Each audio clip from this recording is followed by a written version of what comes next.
I want to bring in Councillor Perruzza. Councillor, I appreciate you taking some time to talk to us because it is going to be a busy couple of days here. There's something you're bringing forward when it comes to the automated speed cameras, and it sounds like you want staff to maybe take a bit of a pause and a look at how the program's going. So tell us what you're putting forward here. No, precisely. So, these cameras were never intended to become speed traps. Many of them have become just that. So what I think we need to do is have a look at that. What we really want people to do is slow down, be more cognizant of their environment. Are you on a residential street? Are you coming up on a school? Are there going to be kids in this area?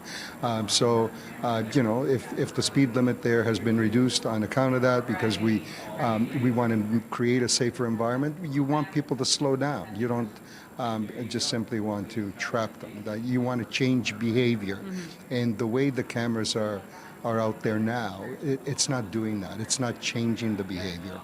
Someone getting a fine doesn't make a neighborhood safer.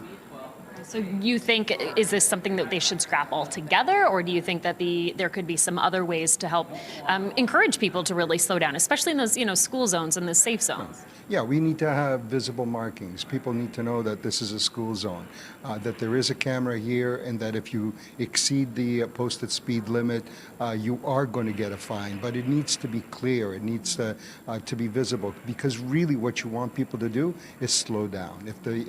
I believe in the program. I believe in Vision Zero. I believe in making our streets safer. This isn't quite doing that, and a lot of people are really getting frustrated with it. There's a lot of angst. So we need to do a better job of it. There needs to be a better appeal process. There has to be some clemency built into the program. At 11 o'clock at night, there's nobody around. On a major arterial road, you get zapped like it's by a hidden camera. And I don't think that that's what we intended. I certainly didn't intend that. That's currently happening. We need to figure out a way to change that. Okay, so I understand that's something we'll be watching for tomorrow, right? Your motion on that. I also want to ask you about this motion coming forward from the mayor, essentially making the city better prepared for heat events. Over the weekend, we saw some pools close. People were really frustrated. How do you think the city handled the first major heat wave of the summer? Not well.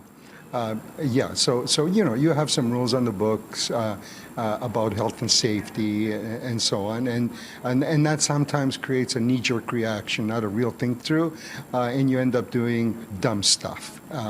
And so we need to be cognizant of that.